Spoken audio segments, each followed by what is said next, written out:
Hello friends, நீ நான் காதல் அப்கமிங் எபிசோடுக்காக அதிரடியான பரபரப்பான ப்ரொமோ ஒன்று ரிலீஸ் பண்ணியிருக்காங்க. ப்ரொமோட தேதி 21 to 25 ஏப்ரல்னு போட்டிருக்காங்க. ப்ரொமோவில் என்ன காட்டியிருக்காங்கன்னா, அஞ்சலிக்கான வளகாப்பு ஃபங்க்ஷன்லாம் நல்லபடியாக ஏற்பாடுலாம் நடந்துகிட்டு இருக்கு.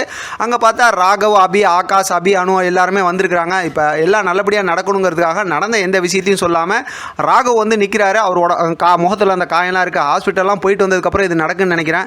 இப்போ பார்த்தோம் அப்படின்னா அஞ்சலி வந்து நேராக ராகவ் கிட்ட இன்னும் என்னெல்லாம் நீங்கள் என்கிட்ட வந்து இதெல்லாம் மறைப்பீங்க அப்படிங்கிற மாதிரி சொல்லிட்டு உன்னை புதைச்சி மறுபடியும் அதாவது தோண்டி உன்னை எடுத்துகிட்டு வந்திருக்காங்க, உயிரோட வந்திருக்க அப்படின்னு சொல்கிறாங்க. அதை கேட்டதுமே பார்த்தா அப்படியே அதிர்ச்சி ஆகிறாங்க. எப்படி உங்களுக்கு இந்த உண்மைலாம் தெரியும்னு.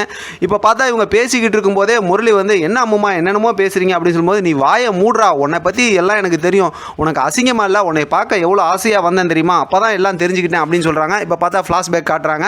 அதில் பார்த்தோம் அப்படின்னாக்கா இப்போ சுந்தரி கிட்ட பார்த்தா முரளி வந்து நடந்த எல்லா விஷயத்தையும் சொல்லி இப்போ வளகாப்பு வரைக்கும் வந்துருச்சு, குழந்தை பிறக்க போகுதுன்னு சொல்லும்போது, குழந்தெல்லாம் பிறக்காது, நான் சாவடிக்கிறதுக்கு உண்டான எல்லா ஏற்பாடும் பண்ணிட்டேன், ஏற்கனவே ராகவையும் கொன்று புதைச்சிட்டேன் அப்படிங்கிற மாதிரிலாம் சொல்கிறாங்க.